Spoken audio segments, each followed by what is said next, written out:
Our Miss Brooks, starring Eve Arden.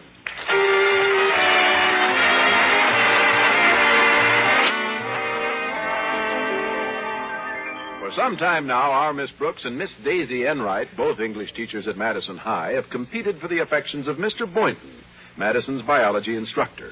Their rivalry may be compared to the spectacle of two fine boxers skillfully sparring for an opening, or two master chess players carefully planning each move, or two great generals planning attack and counterattack. Or a couple of dead-end kids armed with broken milk bottles and brass knuckles. Several weeks ago, I finally conceived a plan of attack that was certain to eliminate Miss Enright forevermore as a rival for Mr. Boynton.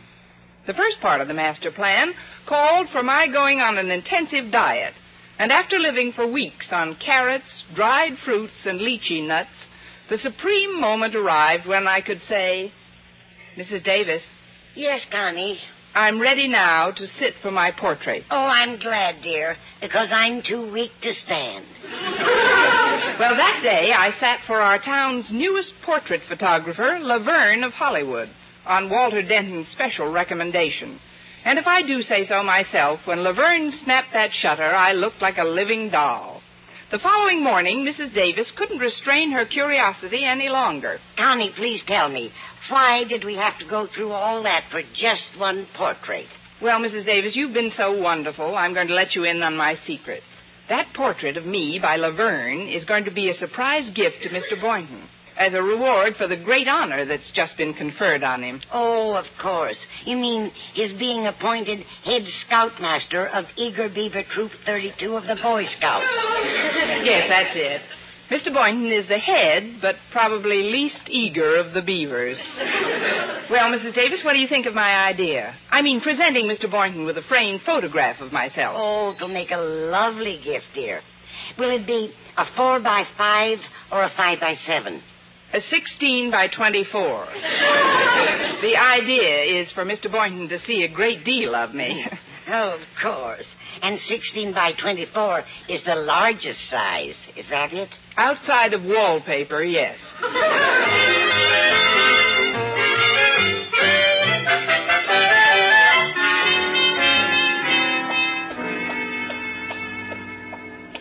Good morning, Miss Brooks. Good morning to Madison's most beauteous faculty member. Oh, hello, kids. Miss Brooks, how did you like that photographer Walter sent you to? Isn't Laverne of Hollywood the most?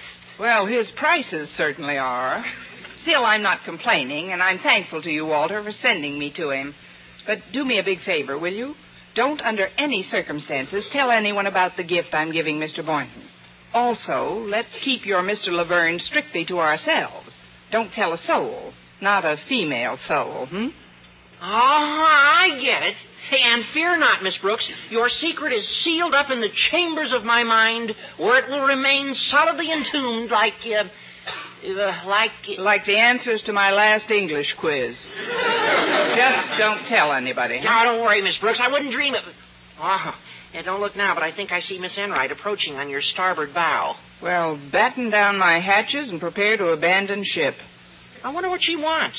Well, besides Mr. Boynton, I haven't the faintest idea. Well, you'll soon find out. Yeah, come on, Harriet. We got to get to class. All right, Walter. See you later, Miss Brooks. Bye, Harriet. Well, good morning, Miss Brooks. And how is my dear friend this morning? If I can find one, I'll ask her. Oh, darling, you have such a charming sense of humor. Gay, effervescent, bubbling, like a slightly moss-covered fountain. Well, it's been nice chatting with you. But I must be on my way to class. Oh, well, just a moment, Miss Brooks. I stopped you for a reason. It concerns Mr. Boynton. Mr. Boynton? Yes. You see, I have a delightful surprise for him as a reward for the honor he's just won. Really? Now, Miss Brooks, the only reason I'm discussing the question of gifts with you is to prevent us from both giving him the same thing. Oh, well, there isn't a chance of that, I assure you. No, I suppose not. I'm presenting him with a framed photograph of myself taken by Laverne of Hollywood. And that's something you could never possibly have thought of, unless we were sisters living under the same roof. What do you hear from Mom, sis? What? You can't be serious. You mean you intend giving him the same thing? That's what I mean. But where on earth did you get the idea?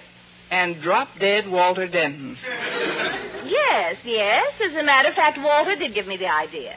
I've already had my picture taken. I'm supposed to pick it up this afternoon, so I'm afraid you'll have to... Oh, I'm supposed to pick mine up this afternoon, too, so I'm afraid you'll have to... Very well, darling. I see I'll have to convince you to back out the hard way. Here, you may look at the proof of the picture I'm giving him. Certainly. It must be pretty awful.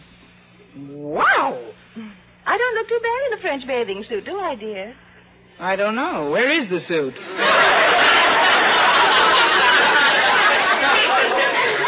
Oh, yes, there it is. I thought at first it was a speck of dust. Miss Enright, this isn't fair. Besides, Mr. Boynton would never display such a photograph unless it had a calendar under it. Oh, I have a feeling you'll love it, darling. Men being men. And now, what did you say you were getting him, dear? I don't know. I may just decide to hop up on his bureau myself. Well, it was quite a blow to hear that Miss Enright was going to surprise Mr. Boynton with a photograph of herself at the same time I was. All morning I thought of how to prevent it, but without success.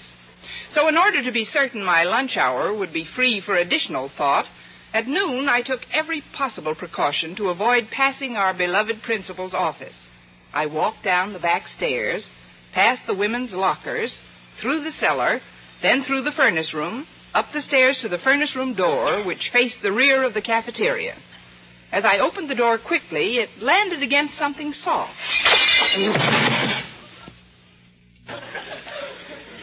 You can help me up now if you want to. Mr. Conklin!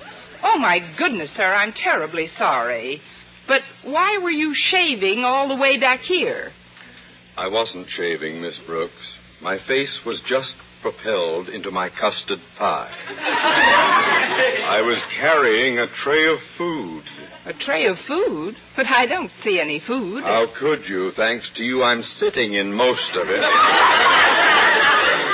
Miss Brooks, was your mother ever frightened by a keystone cop?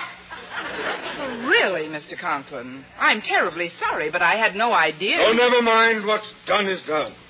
I suppose I can brush most of this stuff off. I wanted to have a word with you anyway, but hardly under these circumstances.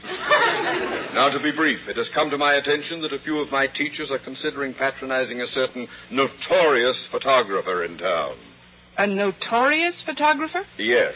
This man Laverne has been making his living up to now in Hollywood, taking cheesecake pictures of cinema starlets. Such a man can have nothing but a corrosive and demoralizing effect on the community. And I'm sure Mr. Stone, the head of the Board of Education, would concur in this opinion. How do you know, sir? I asked him. Therefore, henceforth, Mr. Laverne's studio will be considered out of bounds to Madison's personnel.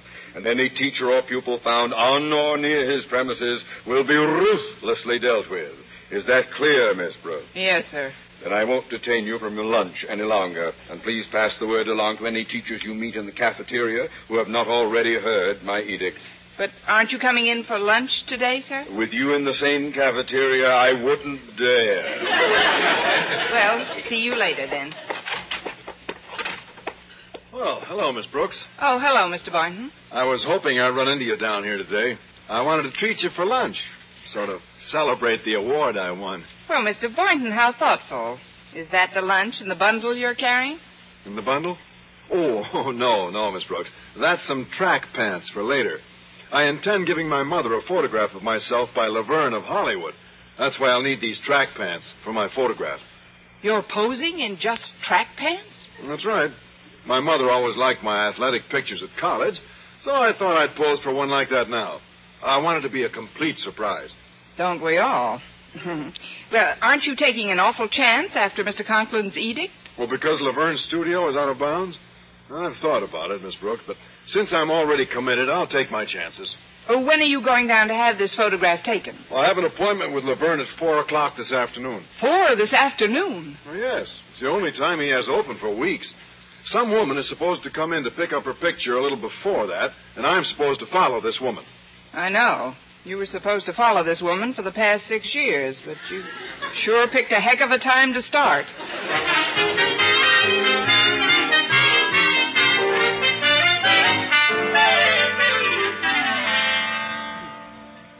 But, Miss Brooks, the only reason I came into your classroom was to explain what happened.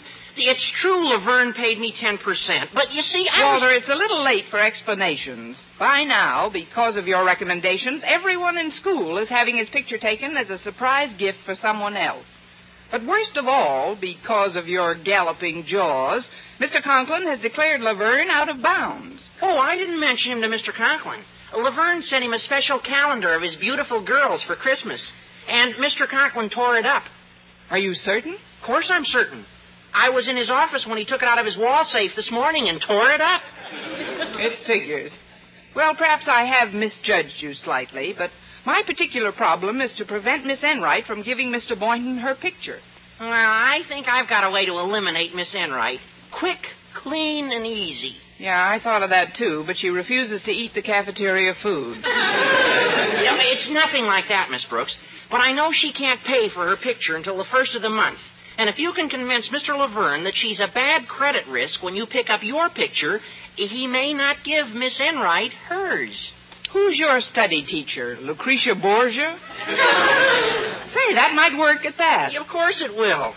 Well, does that prove that your interests are uppermost in my mind, Miss Brooks? And that my plugs for Mr. Laverne were not only for personal gain, but also mere boyish enthusiasm? Walter, your boyish enthusiasm stopped when you traded your celluloid rattle to the baby next door for his gold teething ring. Later that afternoon, in spite of Mr. Conklin's edict, I was in Laverne's studio. When he showed me my portrait, I told him how happy I was with the result. Well, I'm delighted that you're pleased with my work, Miss Brooks, and I hope the others who are coming in this afternoon are equally satisfied.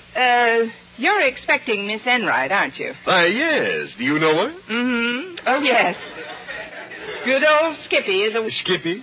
Oh, that's just a friendly little nickname that the loan company gave her. Good old Skippy, always the first to skip a payment. She skips payments? Yes, but she's so wonderful. You know, she never has less than a half a dozen men chasing after her. Well, she must be quite popular. They're all from the collection agency. Oh. I think perhaps I'd better hold on to Miss Enright's picture until... Who's that? Oh, probably Mr. Boynton. He's also a teacher. Oh, I've got to get out of here. My picture is a surprise for him. He mustn't see me here. Quick, where can I hide? Where can I hide? Oh, goodness, this is exciting. I feel just like we're being raided.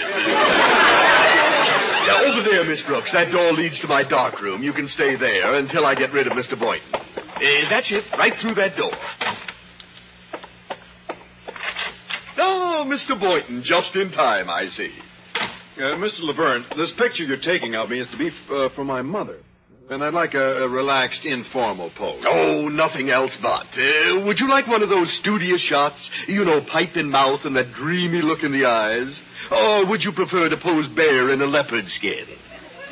A leopard skin? Oh, you'd look just snazzy.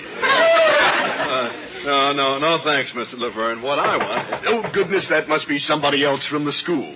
From the school? Oh, holy smoke. Your place is out of bounds for us. Oh, I got to get out of here. Now, where can I hide? Where does that door lead to? The darkroom, but... Oh, never mind. That's good enough. Oh, that was a close shave. Oh, hey, gosh, it's dark in here. Why, it'd be completely dark if it weren't for that dim purple light over the basin. Anybody got a slingshot? Miss Brooks! Oh, gosh, you startled me. What are you doing here? I just know that streetcar gag won't hold up. Well, you see, Mr. Boynton, I was... Probably the same reason I'm here. Well, I think that's Mr. Conklin out there now, Miss Brooks, undoubtedly checking up on us. Goodness knows how long we'll have to stay huddled together in this stuffy darkroom. Maybe half an hour. Or an hour. Or 2. Or 12. Or a week. A week? Or maybe Mr. Laverne will forget about us and go on a vacation. We may be here quite a while. Well, I suppose we might as well do something while we're waiting for Mr. Conklin to leave. Yeah, we might as well, mightn't we? We might as well do that. We certainly might. Might as well. Now, what'd be something for 2 people to do together in a dark room?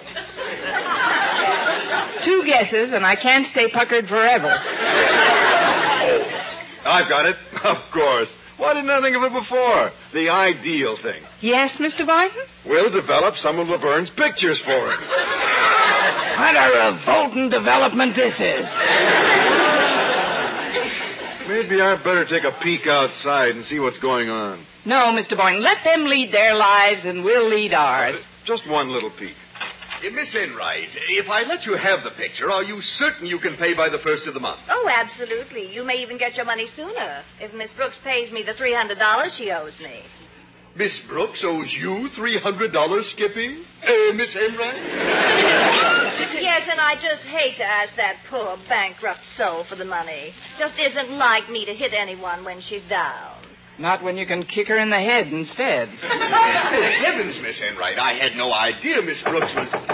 Who's that? Probably someone from your school. Walter Denton has sent me From a the number... school? But this place is out of bounds. Oh, quick, where can I hide? Well, I'm having splendid success with the darkroom. Yes, that's it. Is that where the door leads? But Miss Enright... Oh, my goodness, it's dark in here. Where's the light in this place? Oh! That's not a light switch you're turning, Miss Enright. That's my nose. Miss Brooks, what are you doing here? I was doing fine until you butted in. Hello, Miss Enright. Why, Mr. Boynton. Quiet. I think I hear Mr. Conklin's voice. Mr. Conklin. Oh, if he finds me here, I'll be fired. Well, don't worry. There's a civil service exam for county dog catcher coming up. You ought to be... If we're all quiet for a minute, maybe I can take a look outside. No, Mr. Laverne. I look ridiculous posing in that leopard skin. But, Mr. Conklin, you said you wanted an unusual portrait of yourself, didn't you? Well, of course, but I prefer to pose in my own skin, if you don't mind. Very well, sir. Who's that? Who? Good grief, I must be seen in here. This place is out of bounds. Where can I hide? Where does that door lead to? The fraternity room.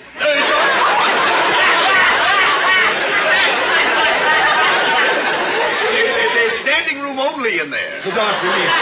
Yes, the dark. That's it. The dark room. Yeah, but sir, I don't think it. Goodness, this door must be automatic. It opened up for me just as I approached it. It's just lucky none of my faculty know I'm here because... Hello, Mr. Conklin. Hello, Miss Brooks. If they ever heard about it, I could hardly bear to look any one of them. Hello, Mr. Conklin. Hello, Mr. Boynton, in the face. Besides, they'd have so much on me, I'd probably never live it down as long Hello, as... Mr. Conklin. Hello, Miss Enright. As I remained at Madison, they'd hold it over me, do everything in their power to force me to do whatever they wanted. And there's nothing I could possibly... Hello, Miss Brooks, Mr. Boynton, Miss Enright! Oh, yes! Then I haven't been talking to myself. No, but you soon will be. But what are all of you doing here? Oh, just a moment, sir. I think I hear Mr. Stone's voice out there. Mr. Stone! Oh, what'll I do? I'm ruined. What can I tell him if he finds me in here? We might tell him Mr. Laverne's hobby is collecting school teachers. Oh, what's the use? I couldn't stand the embarrassment of having Mr. Stone find me. I'm going out there like a man and give myself up. Oh, no, don't do it, sir. Mr. Stone! Good heavens. Holy catfish. Oh, I don't know. I think Mr. Stone looks cute in that leopard skin.